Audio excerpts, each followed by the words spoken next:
Welcome all to the Planning Commission meeting. Sorry for the delay. Any changes to the agenda, Bob? No, there are no changes to the agenda. Is there a motion to approve the agenda? So moved. Okay, motion second to accept the agenda. All in favor, aye. Aye. Any opposed? Need approval of the April 24th, 2012 minutes or any corrections or additions need to know at this time. Motion second to approve the minutes of April 24, 2012. All in favor? Aye. Any opposed? Minutes are now official. Any council members in the audience that I'm not seeing? I'll bring you back. Sue? I'll bring you back. Brady? Brady, you want to speak now? You want to wait? Okay. Bob, items to be deferred. There is one item requested to be deferred. That is item number 1 on your agenda. This is the dealing with a text amendment for signs. It's a request to amend the Metro zoning code to require building signs to be consistent with other signage on the property relating to materials, lighting, and size. And Councilmember Johnson has requested to defer that item to the June 14th, 2012 meeting. There's a motion to defer item number 1. Motion second to defer item number 1. All in favor? Okay.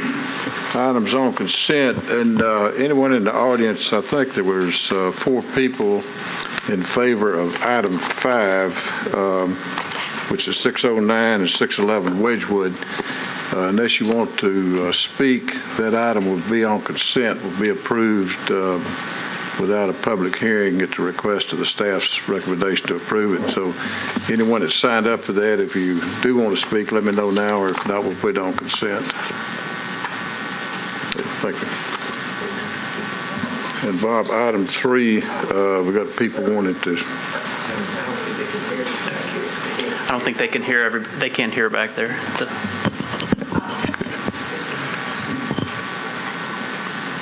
Item 5, let me repeat, item 5, which is 609, 611 Wedgewood, staff has recommended that be on consent for approval. If there's anyone that would like to speak, let me know, but we can open a public hearing, but the 4 people that signed up to speak were in favor of it.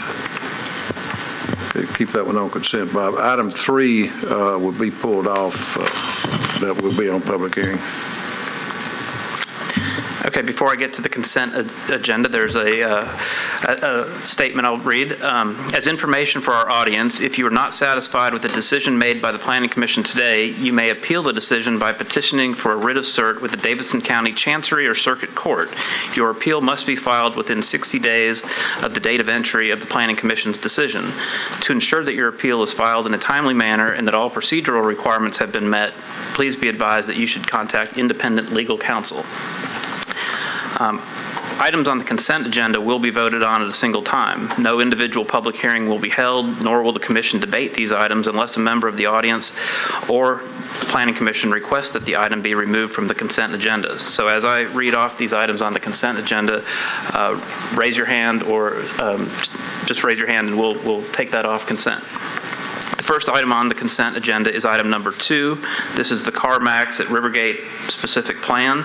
This is a request to rezone from CS to SPA zoning for final site plan approval for properties located at 2355 and 2372 Gallatin Pike to permit auto sales, used, automobile repair, automobile service, and automobile parking. The staff recommendation is to approve the SP with conditions and disapprove without all of the conditions. The next item on the consent agenda is item number 5. This is this is case number 2012 NL-001-001. This is at 609 and 611 Wedgewood. This is a request to apply a neighborhood landmark overlay district on properties located at 609 and 611 Wedgewood Avenue, and the staff recommendation is to approve. The next item on the consent agenda is item 6, case number 111-79P. This is the Bell Ford Shopping Center, PUD. This is a request to revise the preliminary plan for a portion of the Bell Ford Shopping Center Commercial Planned Unit Development District located on property at 5302 Mount View Road to permit a 3,200 square foot cash advance, check cashing, and title loan facility where a 1,100 square foot ATM was previously approved. Staff recommends approval with conditions. Item number 7, 2012S-036-001. This is the Wary subdivision. This is a request for final plat approval to create 2 lots on property located at 5,000 Ruskin Avenue, including a sidewalk variance. Staff recommendation is to approve the subdivision plat for 2 lots and to grant a variance to the subdivision regulations for sidewalks. Item number 3 is case number 2012S-048-001. This is the Seventh-day Adventist in Tennessee Christian Medical Center subdivision. This is a request for final plat approval to create 9 lots and to dedicate easements on properties located at 312 Hospital Drive and Hospital Drive unnumbered. Staff recommendation is to approve with conditions. Bob, just for the record, that's item number 8 on the agenda. Oh, I'm sorry. Mine is, okay. Item number 9 is case number 2012S-051-001, the Armstrong Acres subdivision. This is a request for final plat approval to create 4 lots on property located at 7700 Greenbrier Road, and the staff recommendation is to approve. Next item is item number 10 under other business. This is the Planning Commission acknowledgement of the resignation of 3 members of the 31st Avenue and Long Boulevard UDO Design Review Committee and the approval of 3 new members who are Meredith Krebs, Greg Tidwell, and a representative of the Third Coast Design Studio. Staff recommends approval of item number 10. Item number 11 is an amendment to the grant between the Metro Planning Commission on behalf of the MPO and TDOT to reflect an increase in grant budget amounts, and staff recommends approval. Okay. There's been a request for items 2, 5, 6, 7, 8, 9, 10, and 11 to be on consent. Is there a motion to accept those? So moved. Mr. Chairman? Yes. There was earlier, I think on number 3 was on consent. I think a gentleman was going to speak against it. He's left. I think he told Bob. I don't know if there's any other reason. I think there was one other person here also. Okay. All right. Well, Yeah. Okay. Yeah, there's still. A motion second to approve those on consent. All in favor? Aye. Any opposed? Okay, for the audience, the 2 items that will be heard, be a public hearing, be item number 3, Logan Street, item number 4, Seven Springs.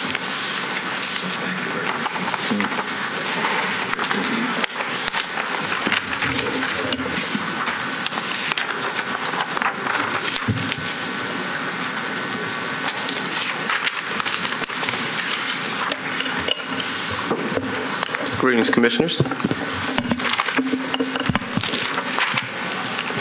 This is a request to modify conditions of a previously approved SP for building layout, size, and on-site storage of vehicles for property outlined in red located at 2849 Logan Street. The property is located just north of Thompson Lane, east of Nolensville Pike. Staff recommendation is to approve with conditions and disapprove without all conditions. As stated, the previously approved SP went before the Commission and it was approved by Council in 2007. It was approved for a 7,500 square foot facility which permitted auto repair and service uses.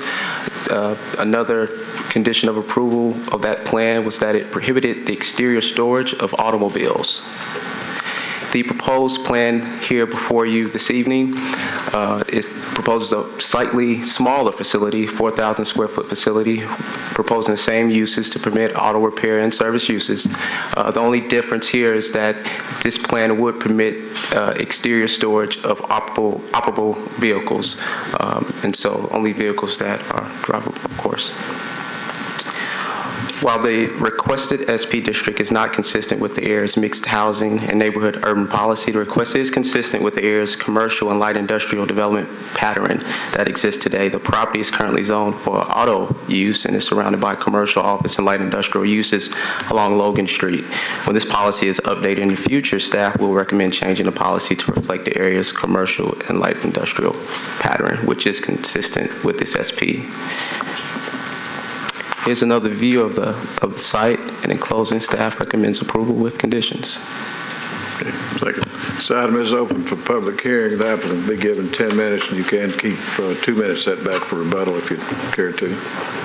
Thank you, Mr. Chairman. I'm Roy Dale, and I'm representing the applicant on this submittal. This is actually less intensive than the prior plan. The uses are similar. This building is much smaller. The original building that was proposed here had bays that actually faced the street. This turns this building 90 degrees, so bays don't face the street. There's some architectural requirements, landscape requirements, knee wall. I think it's an improvement. I apologize. I didn't realize another gentleman was here. I talked to one that came earlier and sort of explained it to him and told him we're just up the street. Be glad to meet with them and give them more detail about this. And we've talked to the council member quite a lot as well. So as far as this gentleman's concerned, I'm sure that if he'd like for us to, we'll be glad to meet with him and explain more details of the plan. But again, this is a very similar use. It's less intensive. The building is oriented better. It has better landscaping, and I think it's probably an improvement. So I appreciate staff's review of this and their recommendation of approval, and I would encourage the Planning Commission to follow the staff's lead. Thank you very much. Anyone else wishing to speak in favor? Anyone wishing to speak in opposition? Please come to the microphone, give us your name. You'll be allowed 2 minutes. Thank you. My name is Tim Shewitt, and the reason I'm in opposition to this, I have lot number 035, which is just down the street, about 3-4 lots down. And the reason I'm in opposition is it's based on the experience that I have now. I've got 4 properties on Grandview Avenue, and across the street, directly across the street from Grandview, there's 2 body shops and 1 automobile repair shop. Continually, they're unloading automobiles on the property, on our parking lot. There's gouges in the asphalt that we have to spend for repairs to get this done. There's oil spots that are all over.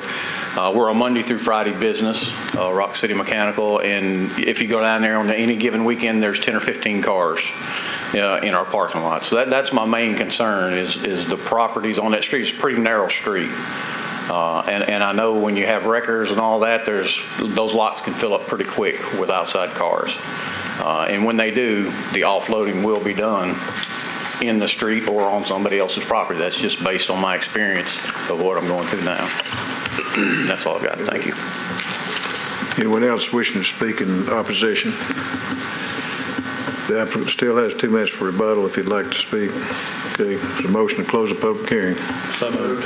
Motion second to close the public hearing. All in favor, aye? Aye. Motion carries. Councilman Claiborne.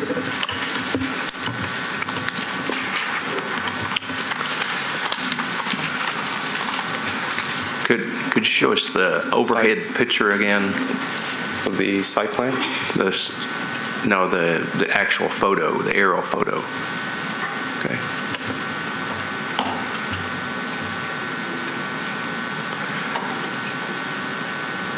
When I read the conditions that the staff has recommended, I actually think that what's being proposed would be a significant improvement to that area there.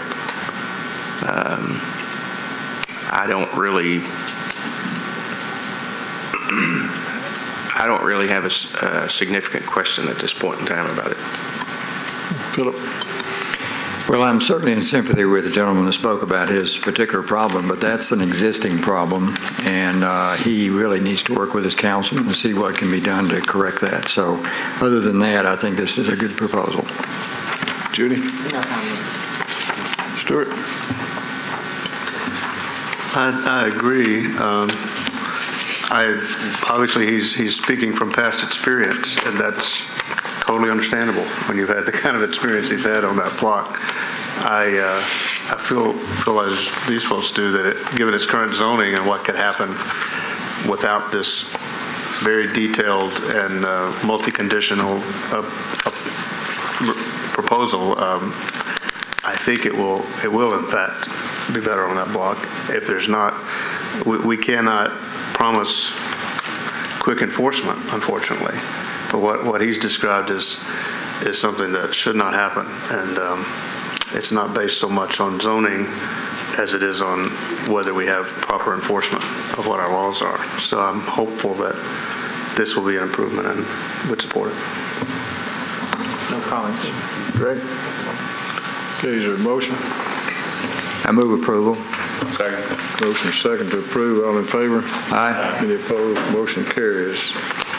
Item number 4, Seven Springs. Just to clarify, it was approval of staff recommendation, right? Yes, staff recommended.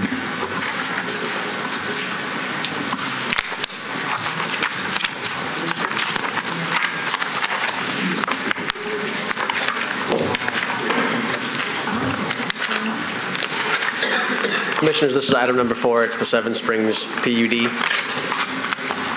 This is a request for a PUD amendment, and a PUD amendment has to have approval from council. It's for a relatively major change to a plan unit development. PUD revisions are the ones that can be approved just by Planning Commission. And this is an amendment because the request is for 280 residential units. The site currently is approved for office uses, and the request also includes amending the building height limits that were approved by the original council bill for this plan unit development. And this is at the Seven Springs PUD. It's on Old Hickory Boulevard, about a mile to the east of I-65 in the southern part of the county. Staff recommends disapproval of the PUD amendment request. Here's a site plan of the currently approved plan unit development based on, this is the last approval from early this year. There are 4 existing buildings within the site. Buildings B, H, and G are office buildings, and then building I here is a 4-story residential building with 72 dwelling units. And the most recent preliminary approval changed the configuration of this building, residential building to the north. And then these are all buildings that are approved but have not been constructed. Again, over here are office buildings B and C, and then mixed use area A with office and retail approved, and then a parking structure in the back. And this is the property that we're looking at as part of the PUD amendment. And the request is for, again, residential development. And there are 2 buildings proposed with the 280 units within these 2 4-story buildings. Here's a close-up of this site. There are 2 access points proposed. One is directly off of Seven Springs Way as it connects from Old Hickory Boulevard to the south, directly into the site. And the other is along the western property line, along a shared driveway along this property line that would enter into the site through the back. And staff's disapproval recommendation is based on 2 elements. One is the proposed building height, and the other is the building placement, essentially, the building placement of this building. Here's a site plan of the PUD as it was approved originally in 1998. Part of the intent of the original PUD was to require shorter building heights adjacent to these residential areas, the area along Hearthstone Lane and Hearthstone Manor, along the north and east sides of the PUD. So the original approval had a transitional building height setbacks to allow shorter buildings along those residential areas and taller buildings as you move back into the site. And the tallest area would allow 8 stories, kind of in the middle of the site, closer to Old Hickory Boulevard. So that was a primary focus of the original council bill. And if you look at this specific property, again, these are 2 4-story buildings that are proposed, and portions of these buildings are located within the setbacks that allow for only 3-story maximum height buildings. So you can see that portions of these are in that setback area.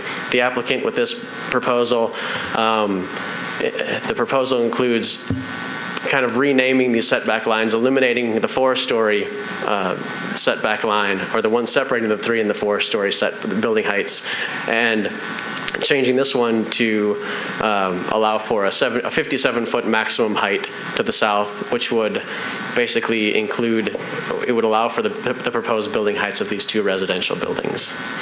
And again, that was a significant part of the original council approval, and staff recommends against changing those building height setbacks. The other aspect has to do with the placement of the proposed buildings within the lot. Again, these are the constructed buildings on the site.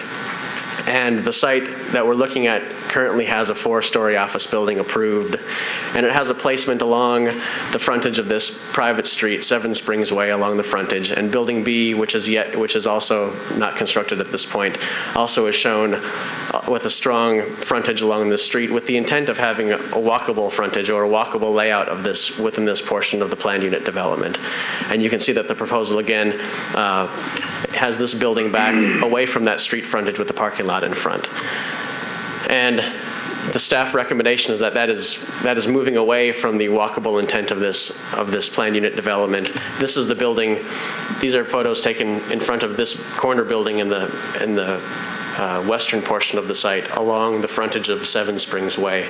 And you can see the street trees and the shaded walkway in front of the building and the boulevard, all creating a strong pedestrian realm. And then in front of the next building site over, in front of Office Building B, those street trees have been continued with the intent of continuing that strength of walkable frontage. And with this proposal on this site, having the parking lot in between the building and the street frontage would take away from that strong pedestrian frontage.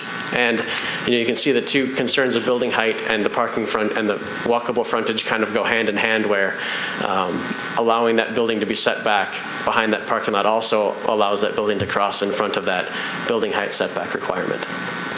So it's with these 2 concerns, and aside from those 2 concerns, the site does meet the density requirements of the OR 40 zoning district and does meet the intent, the recommendations of the office concentration land use policy. It allows for residential as secondary uses to commercial development. So to close, staff recommends disapproval because of those 2 concerns of building height and building placement. Thank you. Tell me, before we open the public hearing, the maximum height of a 3-story and the maximum height of a 4-story. I'm sorry, what was that? There's not a height. I don't think there's a footage height, is there? I don't believe. Doesn't have a height. No, it doesn't. Right. It's all based on stories right now. That's right. But the proposal is for this site only, to change that building height from stories to feet, to allow for that to I guess what I'm asking, maybe not the right time to ask it, but you could build a 60-foot high 3-story building, but you couldn't build a 50-foot high 4-story building. That's right. Okay. Thank you. This item is open for public hearing. The applicant be allowed 10 minutes, and you can keep 2 minutes back for rebuttal. Good afternoon. My name is John Gore. I'm with Barge Coughlin Civil Engineers, and I'm just here to talk about a couple items, and the developer's here also to talk about some of the issues that Greg raised. As Greg said, this is 7 acres that's currently vacant in the northeast corner of the Seven Springs PUD. We've been working with staff and all the different departments that also review these PUD submittals, and I think everybody agrees that this is a great use that's a complement to some of the new changes that are under construction right now in the Seven Springs PUD. It's a reduction in peak traffic. The uses complement the new office and retail well, but we're kind of down to these 2 issues that Greg brought up, and that's what we wanted to discuss with you.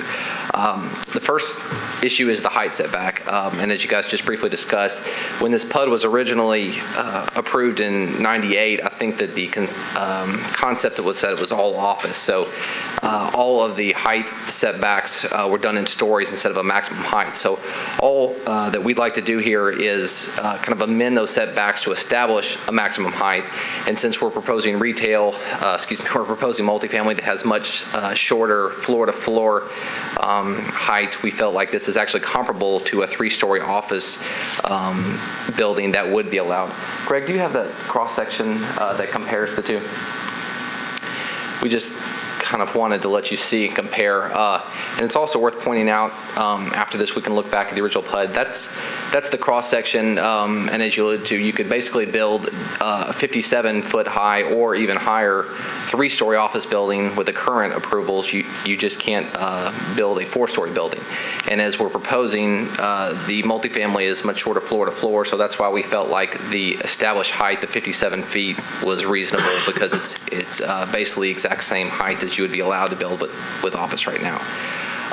It's also worth pointing out that if you look on the eastern side of the PUD, I don't know if you can go back to the preliminary PUD, that in 2005, the Planning Commission did approve revisions to the setback for the St. Martin Square condos. They actually allowed 3 to 4 stories, only 135 feet from the property line. Greg, I don't know if you can kind of zoom in on the eastern side. But that's actually a more aggressive revision to the height setbacks than we're asking for. So I think that there is precedent for that. And then in closing, I'll just say that we've met with the residential homeowners to the north, and we've had a public meeting, and there's been no opposition. I think everybody realizes from a real-world standpoint that the same height residential building is appropriate, even though it's got 1 more story than the office would have. The second issue is bringing the building to the street. That creates some kind of functional and operational issues for the proposed multifamily, and the developers are here to discuss those with you. Thank you.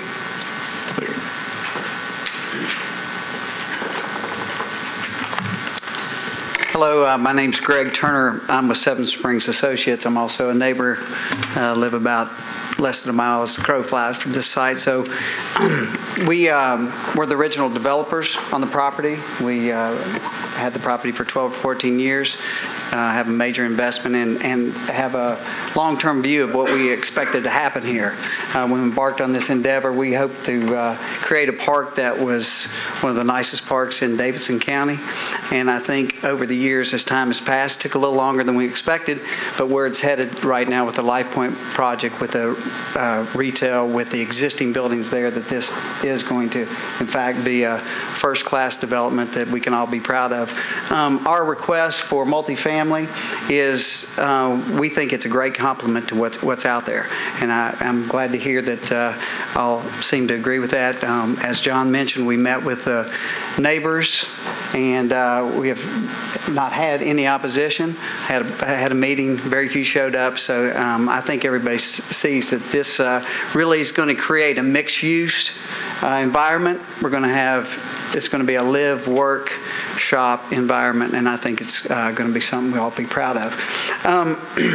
I think I don't want to reiterate everything that was said, but I was involved originally, and we've worked with these neighbors over the years, as we've also done the construction for most of the properties, and we still own some property on one of the buildings in the development, but we have a good relationship with the neighbors. The original height setback was based on office, and I think, as John pointed out in that in the previous slide, that a 3-story office is actually higher than what we're proposing to do. And the whole thing with the setback is when someone was in the backyard, how much of that building that they would see. So I think you bring up a good point about a 6-story, 3-story office building would be visible, and what we're doing is lower. So hopefully our case is that this is actually lower than what a 3-story office building, which is approved out there. So I know from a neighborhood standpoint, that should be acceptable. As far as the placement of the building, we've been back and forth, and we absolutely appreciate the staff's, working with them, and understand their request, that aesthetic appeal, that street appeal. But as a contractor, one of the major goals here is to find a nice balance. It has to be a balance between aesthetics and function. And what happens when you pull this building, and it's a multifamily building, when you pull that forward, what happens is you create a function issue. And so we've placed these buildings, and we're trying to stay within the setbacks. Again, given that we're staying within a height setback, a certain height limitation, working within those setbacks, and also adhering to what we originally set out to do with the neighborhood. We we feel that the plan is submitted is not only aesthetically pleasing, but it's also functional, because we have to have circulation within this development. We have to have parking. If we move that building forward and you place all the parking in the back, it puts someone very far from, from their potential unit. And it's a long walk. In other words, it becomes not functional. Also, from just a traffic standpoint, when you come in Seven Springs and you have direct access instead of going in between the office building and our building, had it been pulled forward. Also, the precedent has been set in buildings G, H, and also in the residential to the east, as well as what has been approved for the Highwoods with the retail in front. In all those buildings, there are double-loaded parking in front of those buildings, and that's what we're asking for. We're not asking for all the parking to be up front, but it becomes a function issue. We really need to have some parking up front. So we are somewhat of a retail environment, even though we're multifamily, because people have to come in, they have to have somewhere to go, somewhere to park to come in. Once residents get established, they will find their way behind. There'll be good circulation. As far as walkability, absolutely. I still think what we're proposing is walkable. We have provided for landscaping to satisfy the green requirements. We want this to be aesthetically pleasing. We want it to be functional. It's a double-loaded parking area is 64 feet across. That's walkable. Same thing with the medical office building on parcel H and the other office building G.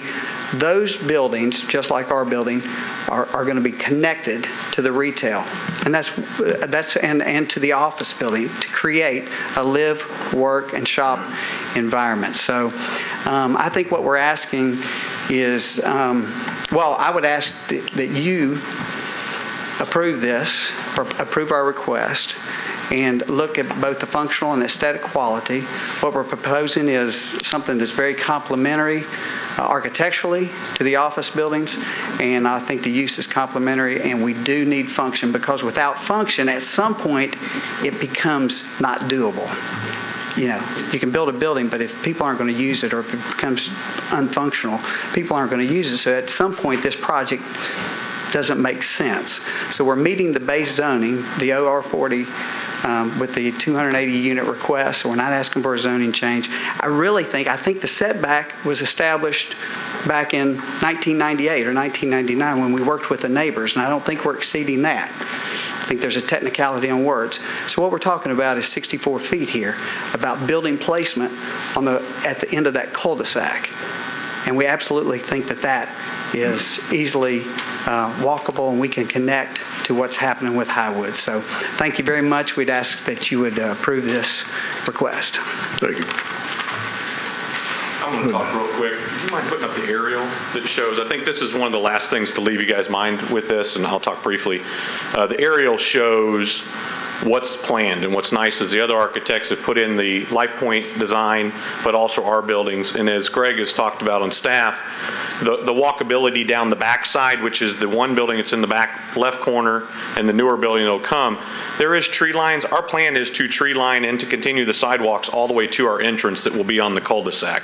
So we feel that we absolutely want this walkable. We want it continuous, just like what they've designed, to be able to basically have residents walk in, but also just to leave you guys again with an aesthetics of next to that parking deck is also a sidewalk that will rock directly on the sidewalk all the way down Seven Springs Way and down to the retail. So thank you. Thank you. Anyone else wishing to speak in favor?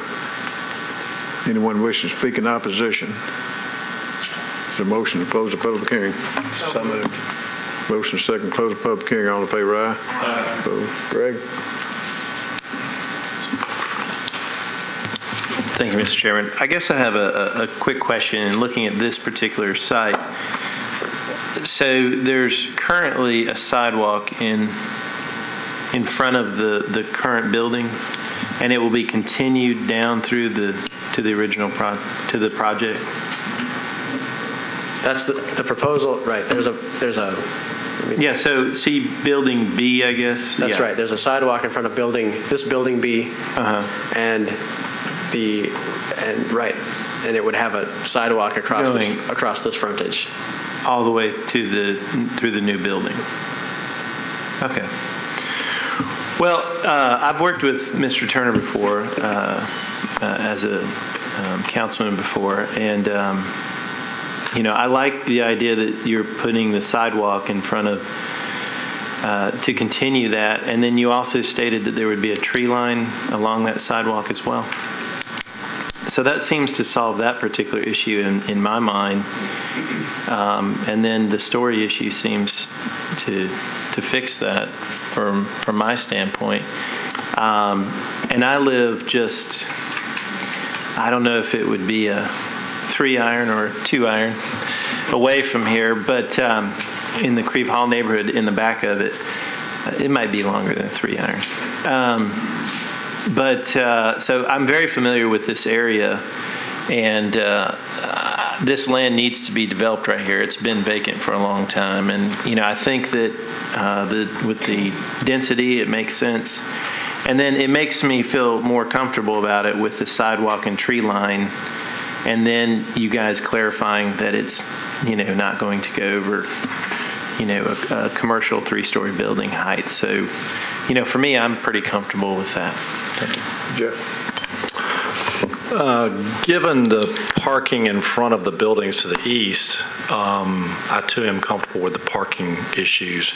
Can you show me the elevations and the building height slide again, Greg? Where it shows the distances, the 57 feet and the 51 feet. Oh, okay.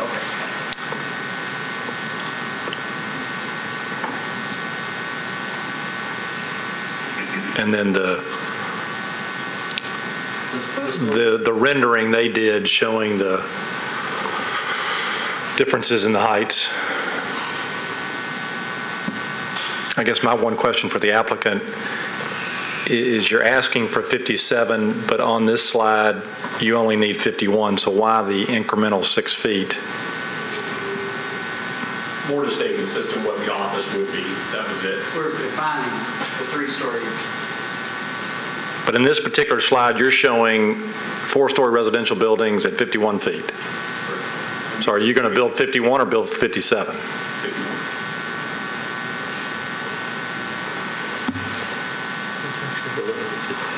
Okay. That's all I have. We're glad to drop that down to what we need. I think what we were thinking was 3-story, just defining that 3-story to what would be a typical office. Okay. We're planning to build 51. Stuart. I suppose we've had a lot of discussions in various contexts about street frontages and streetscapes and where to put parking lots, and we do have a pretty long-standing interest where it makes sense in putting the parking back behind the building instead of right on the street. So this is not a surprise that the staff would have an issue with this. What the recommendation says is, in contrast to the strong street frontage currently approved under the PUD, the site plans show a parking area separating the residential building from the street frontage, and that this would weaken the pedestrian-friendly frontage that was established by the council.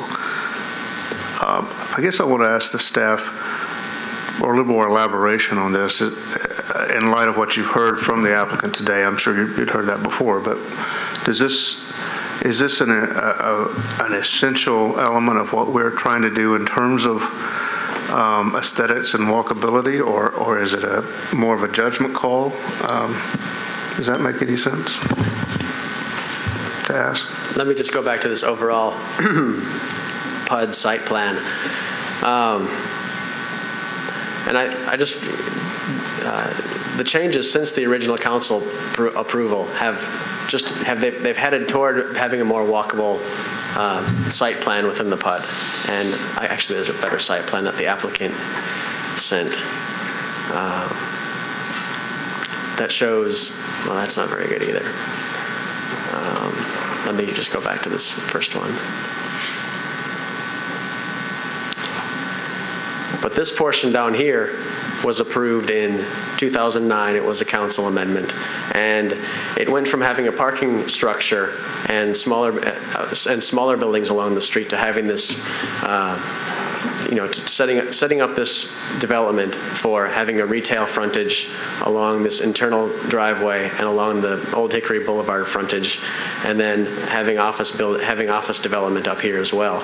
And it took this auto-oriented development and kind of strengthened it by putting in an area that kind of created a mixed-use center within this PUD.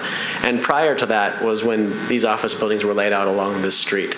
So the moves that have been made since the original PUD approval in 1998 have tended to make this development one that was more set up to be a walkable development, a walkable mixed-use development.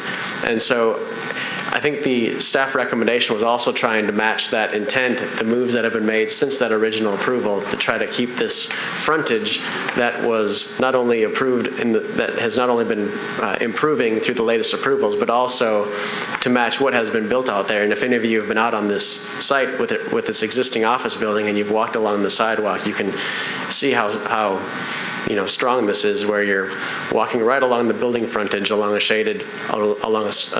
sidewalk with street trees along it with parallel parking, and it creates a pretty strong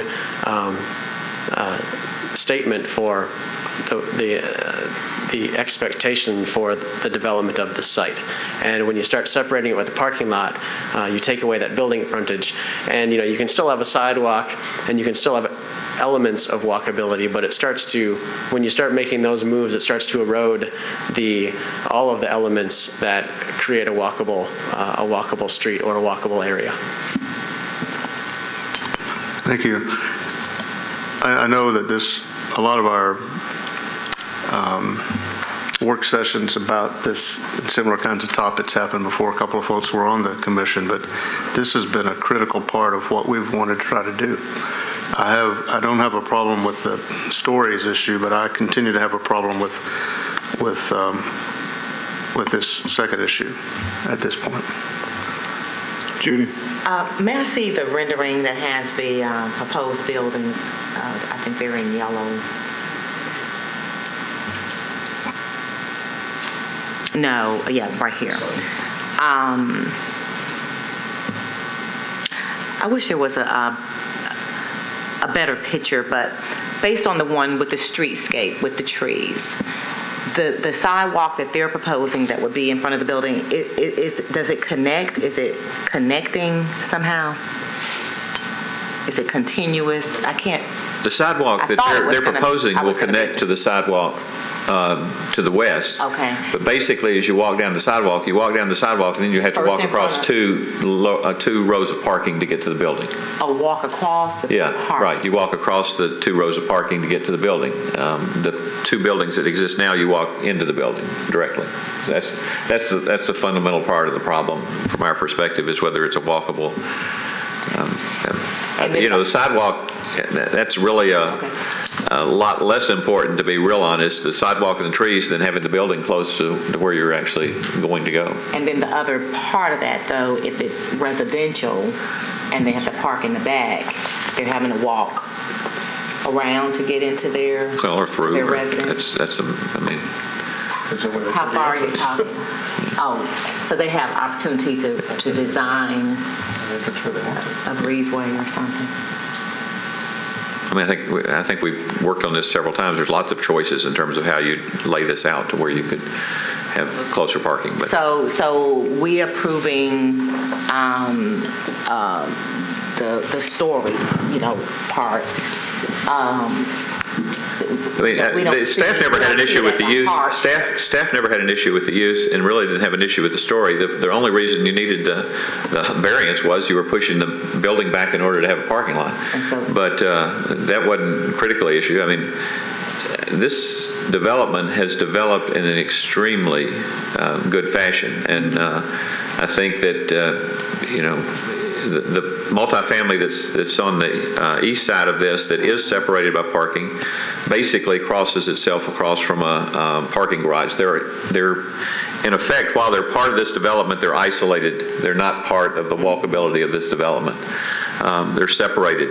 This building, however, is a key part of the way the rest of it functions. It's kind of right in the middle of it. And I don't know, we just haven't, we've yet to have heard a legitimate reason that you couldn't create this wrong. So right now they haven't really proved the hardship. They haven't presented a legitimate design reason to do this. Okay. Yeah. And Phil? Well, I've got some things that are bubbling in my head about this. For instance, looking at this picture we have right in front of us, was any discussion of limiting the areas that are in the 3-story limits to 3 stories, having the rest of it in the back part of the 2 buildings 4 stories, so that you would have a little patio area or a green roof and sell those upper units as penthouses and get more money for them? So, did anybody think about that? Can I? Sure. We actually have talked about that. The main issue that's stepping residential buildings like this, stick frame residential buildings, is that you get into issues with their waterproofing and their roofing membrane, and then once you start getting into a lot of complicated step downs, as I understand, and patios with a wood framed building, that you start to get into really challenging issues with waterproofing and construction. So that was the main reason we talked about not being able to step the portion, because I kind of have, I'm a civil engineer, I don't understand the buildings. I had the same kind of thought. Could we step that story? And that's what I understand is the problem that it causes. The other thing I want to address really quickly with the street edge and the sidewalk is that we have made some changes. Well, that's not part of my question. Oh, I'm sorry. Okay. No. But I do have another question. Okay.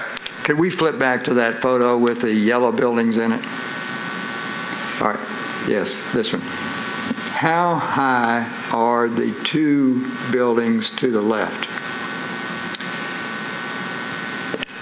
How many stories and how many those feet? are both, I believe those are both 5 stories. They were 5 both approved as stories. 5 Anybody know stories. the feet? Yes. I believe they're over 76 feet. 76. Thank you. All right. That's all I have. Thank you. Councilman?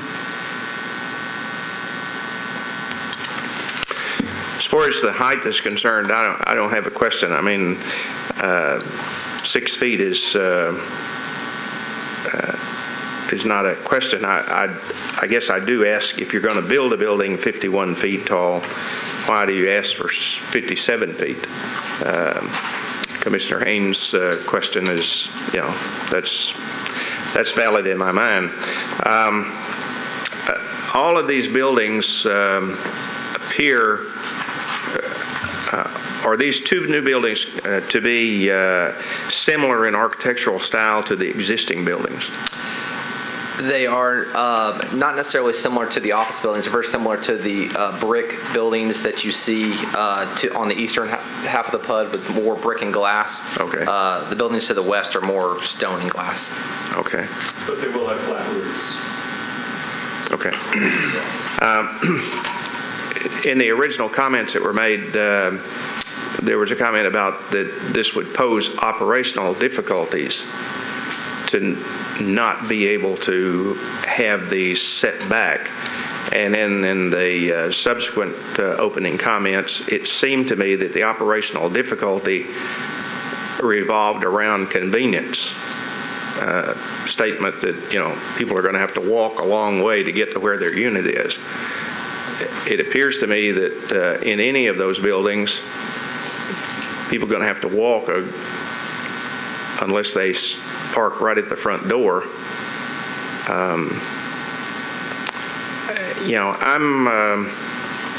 I share some of the same concerns that Commissioner Clifton does, that setting this building back destroys the consistency of this portion of the development. And if there were real structural reason or some real concrete basis for not moving the buildings to the front other than simple convenience, I might be able to accept that, but I'm not sure that there's a legitimate reason been offered why it can't be consistent with the other buildings that are in the row. Can I respond to that? Let me ask a quick question first. John, is there a celebrated crosswalk leading from the northwest, I guess that's the southwest corner of the building, to the sidewalk, or does somebody just literally have to walk to the parking lot? Right now, it's just an asphalt cul-de-sac, and that's one thing that's frustrating about it. Preliminary PUD at this point is we've looked at a lot of things. Screen walls, brick crosswalks, and doing something more decorative with that cul-de-sac. Sometimes what you see is you take the center and you make it out of pavers so that it looks nicer and it's a nicer place to be, but that still you have the truck circulation and no problems with that sort of thing. But we feel like architecturally and screening, there's a lot of things we can do to this corner. But like I say, you got to keep in mind, we're trying to adapt somewhat to the western side of the PUD, which is very urban, but we're also trying to adapt to the eastern side of the PUD, which if you looked at, and it's more built out, it's actually only half that's mostly finished.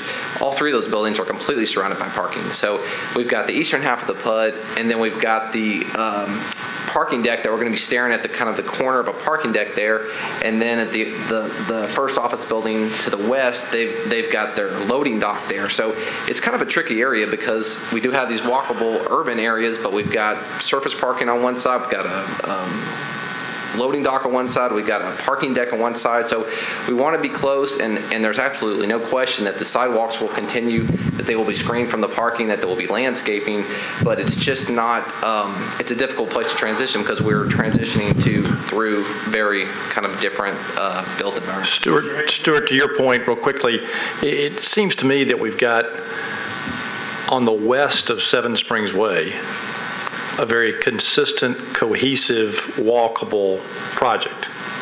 And yet on the east of Seven Springs Way, there's nothing consistent about it. And Seven Springs Way sort of splits this proposed project. I'm not sure it's our place to impose consistency in an inconsistent PUD. That's been amended many times over a 14-year period. And what I'm suggesting potentially as an alternative is to ask the applicant to have a more pronounced, celebrated pedestrian crosswalk from the corner of their building to the sidewalk in front of all the buildings. Because right now, a person would just have to walk to the parking lot. Commissioner, that is the plan. The plan is to do that. You might have something there, and I know that this fellow wants to say something. And I want to hear that. It's possible that,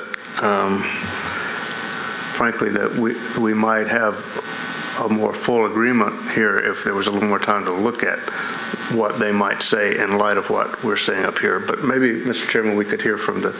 Come to the microphone if you want. I think two points that the questions y'all were asking is, Commissioner Haynes, absolutely, the plan is, and I think, it's hard with a flat but yet aerial site. The plan is to continue what's happened down the back part of Seven Springs Way, and as you can see, it looks a different color of asphalt, is to put pavers in that intersection, which would then create the paver sidewalk, which is also consistently moves west down the road. But also, yes, having a paver that goes to our front door. And what you don't see, and I apologize, we did not bring this, the front door of our property will be a retail component, and that's why on the height, you'll see that it's 12 stories on the first floor elevation. It'll have a retail appearance, and again, from a functionality standpoint, that's where our prospects are coming to. So the hardship in that is if we pull the buildings all the way to the front and the people have to park in the back, how do they lease? Because two answers. The other buildings that are there have access for parallel parking out front. We do not for two reasons. The existing road to the east of us actually drops 8 feet down. And it's thinner. It actually goes down into St. Martin Square. I don't know if you can pull up the PUD that shows how that road actually changes size and drops down. So we really only have what we can work with is on the left-hand side of the cul-de-sac, not on the right-hand side. That private drive, it actually gets skinny and drops from the cul-de-sac down. I think it's about 8 feet that drops. So there's no way to do parallel parking like the two building Bs have in front of them. So what we're trying to do is create the functionality of our office and where prospects are coming in to know where to park, and also guests, so that when guests come to visit, they know where to park and not just trying to track down where do I go.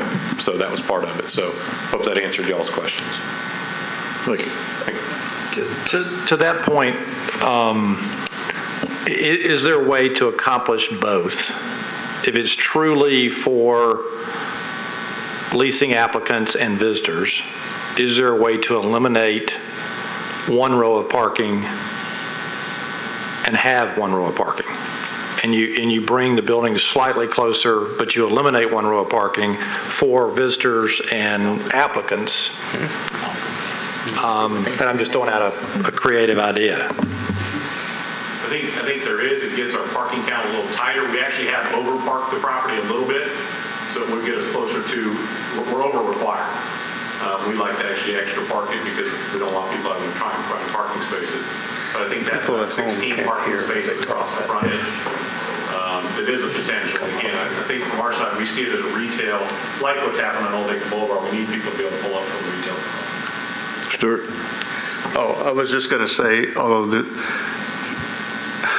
say, when you're speaking, you have to be up here so that people at home can, who are, this is a big ratings week for us. That's all I had. So the one row of parking would be amenable? Sounded like it. Is that what we're hearing? That we could put that in as a condition?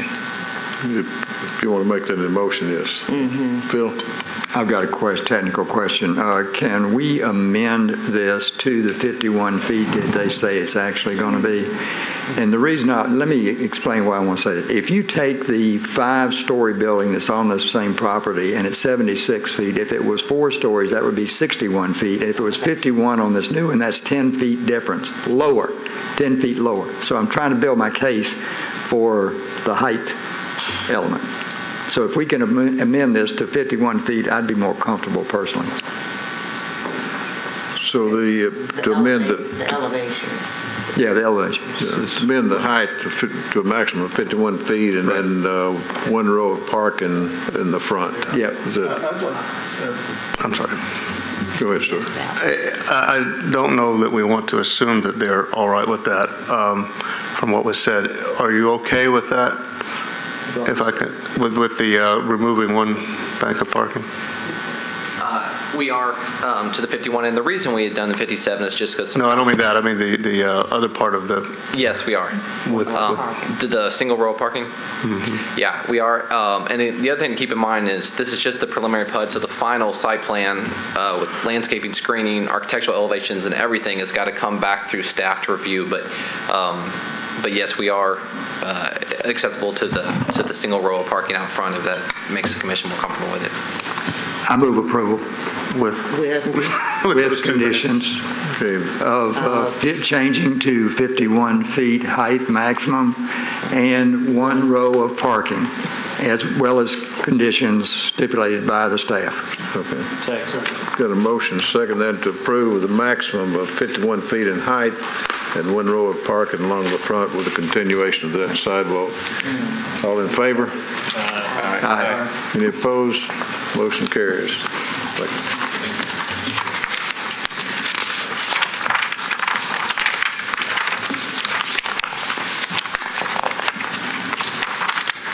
There's not here. Phil, do you have anything from the Parks Board? Yes, I do.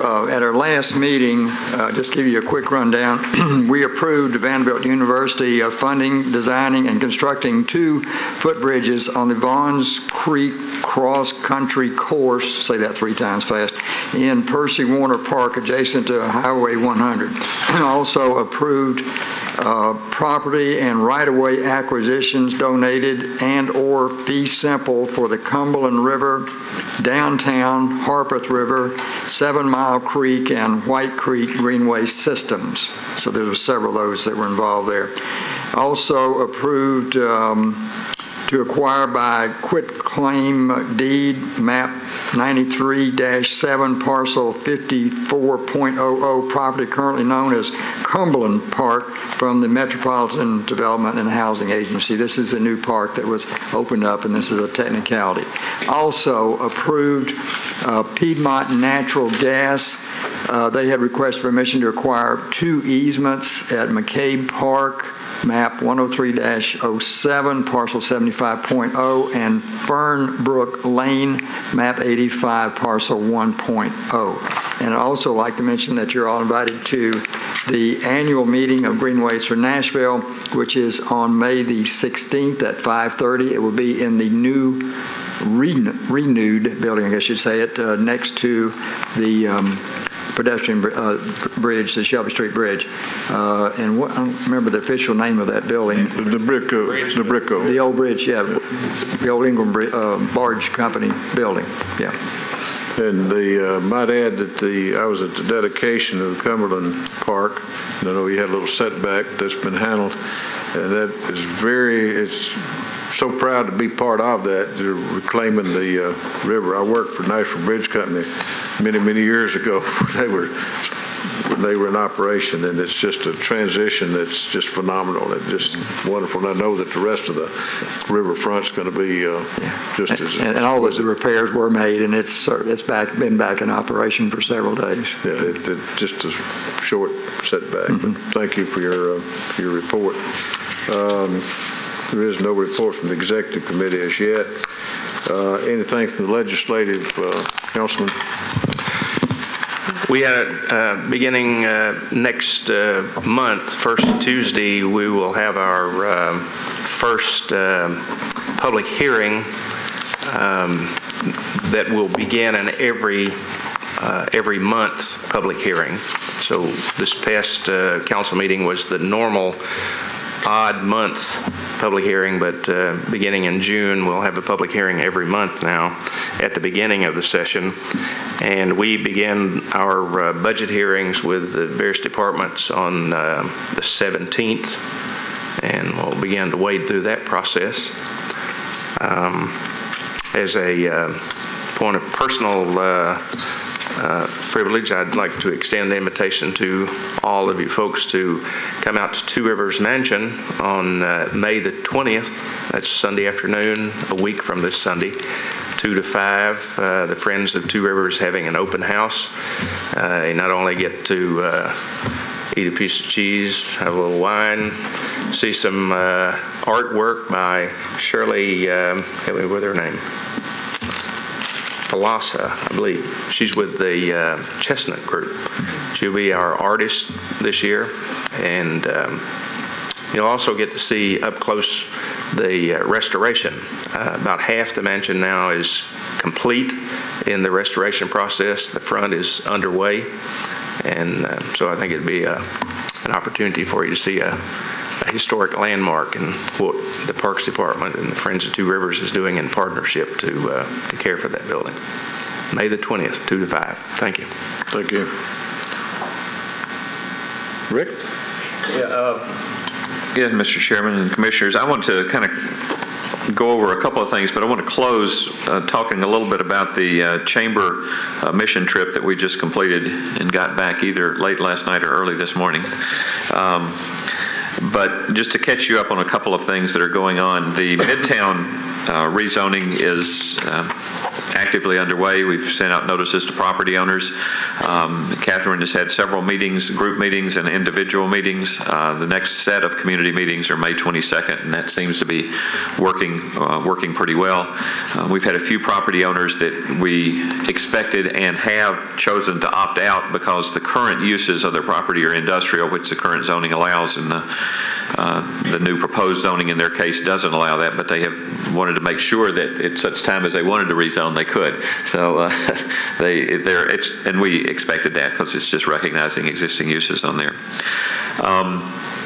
The Antioch plan update is going forward. We think there is a somewhat 90, is it still 90% chance that there'll be an article in tomorrow's paper? And including editorial by Commissioner Dalton that has contributed to that. That has been in the works and in the wings of the newspaper for about a week. So it may or may not run tomorrow, but we hope it will. A lot of things going on there. Transportation workshop went real well earlier this month. There were over 50 people in attendance. We've been working with parks, libraries, and general services to deal with public improvements near the new public library. The design studio has been working on developing scenarios for the Hickory Hollow Mall, and the land use analysis is in the process of beginning. The next meeting is on May 17th at 6 o'clock at Lakeshore Christian Church, and that will deal with housing and open space. We've had the first online survey was very successful in terms of getting activity. And we're continuing to present to different groups. Cane Ridge Parent Advisory Group is there. We're working with the YMCA on disaster relief site locations and the U.S. Green Business Building Council in terms of opening up that. Sunday morning, we left to go to Portland and Eugene, Oregon to look at this year's Music City Leadership Study Mission. I've been on several of these. I haven't been on all of them, but I think this was probably the most intense and probably most educational one that I've had an opportunity to participate in. There were a lot of things, a lot of different topics, from sports, arts, and entertainment to looking at a very creative program that they had with their what they call the Middle College Partnership, which was a high school, junior college program. A lot of creative things with healthcare and healthcare education, redevelopment of their waterfront, and looking at the Portland multimodal transit system. We finished yesterday in Eugene, Oregon, where we went down and did their bus rapid transit system, which is very similar to what the one proposed for the East-West Connector will be here. And we've got a lot of pictures and stuff, and we can talk about it. Fairly interesting the way they dealt with it. And I think that there were a lot of people that conceptually may have supported the BRT system, that once they were actually part of that and wrote it and felt it and saw how it worked and all that, I think they felt much more comfortable in terms of understanding it, and I think that process is going well. On Monday, the first program we had was actually a presentation by a planner in Portland that talked about the Portland plan, which was their general plan. And the chamber hosted Monday night, they hosted a meeting with a couple of the Portland planning staff. It was a small group meeting. It also included Garrett Harper and Stephanie Coleman from the Chamber, Don Klein and Kendra Cook from GNAR, Bert Matthews, Dr. Paul from the Health Department, Julia Landstreet, and Beth Chase, talking. It was we probably spent 2.5 or almost 3 hours talking about their process and working with them and trying to help understand that, and questions from all of these. And I think that there will be a lot of things coming out of that. I think GNAR is very interested in bringing Susan Anderson, who's the planning director in Portland, here to kind of talk to different groups about their process. But what I wanted to do, I had a chance to really think about what I wanted to say is a kickoff, because you had a lot of people that are going to be key players in this general plan process on this trip, and had an opportunity to introduce Joe Zender, who's the planner at Portland that actually did the presentation. And after I got through, I felt like that there was a lot of things in here, and looking and talking to people there, that they weren't aware of as to kind of why we're doing the plan and what are the changes that are there. So I thought, if you don't mind, give me about 3 minutes, I will kind of repeat the comments that I made there. And I think I'd like to do that so that we're kind of all on the same way, and you kind of get a sense of where the general plan is going and kind of where it's coming. But if you don't mind, I'll say, as the mayor mentioned yesterday, the Metro government celebrates its 50th anniversary next year. The success of Nashville since that time can most directly be traced to bold and courageous decisions made in the areas of governmental organization, civil rights, infrastructure investment, public-private partnerships, open space and park preservation, and downtown revitalization, just to name a few. Likewise, we heard yesterday that the Portland of today didn't just happen, but is the result of specific, deliberate actions made many years ago. Decisions that reflected the values and based on a vision about the city and region that the Portlanders wanted to live in. It was their decision. Today, I think that Nashville is faced with critical decisions and a particularly timely opportunity that will define our success or failure as a community when we celebrate Metro's 100-year anniversary. Nashville and the entire country is undergoing a dramatic demographic and population change, unlike anything that has ever been faced in this country. By 2035, our region, the Middle Tennessee region, will gain another 1 million people. By 2020, Davidson County will have a population that's a majority people of color. By 2040, the largest ethnic group in Nashville will be Hispanic. And that's not due to increasing immigration, but natural growth. By 2040, only 28% of all households will be households with children. An equal number, 28% of all households, will be single people. Between now and 2040, the population bell curve will transition into a population barbell with aging boomers and Gen Ys as the largest population segments. Two groups with very different needs, very different outlooks, and a very different history. As a result, we are and will continue to face a shortage in numbers and quality of workers. Education, immigration, and recapturing the lost youth of today will be critically important as we go forward in the next 20 years. The Nashville of 2040 will be decided based on the decisions, I think, of the next few years, decisions that will determine whether we will continue to be the proactive, forward-thinking community we know so well, or whether we retreat into a protective, reactive community, losing the momentum that we have so carefully and painstakingly built over the last 50 years. Let me stress what I see as three critical decisions that will determine where Nashville values its future. First is the immediate decision on the mayor's proposed budget. I think it's the single most important budget that the Metro Council has ever had to wrestle with. I think a retreat in any of the key priorities of the budget will fundamentally undermine our future. I think that the second one is the decision on the East-West Connector. I think it will define whether Nashville and the region will embrace the infrastructure and economic development realities of the 21st century. Or retreat and stagnate our economic growth. And I think the third one is the development of the Nashville General Plan, which will provide us the opportunity to clearly define our values, our vision, our goals, and identify the path to continuing to build the Nashville of our hopes and dreams and inspiration. And so we will build our general plan based on a coalition of the best resources in Nashville. Each of you in that room and each of you out there are going to be asked to bring your expertise, knowledge, and desires and contribute to the plan. And we will build our plan on a foundation of economic enhancement, environmental stewardship, and social and demographic equity.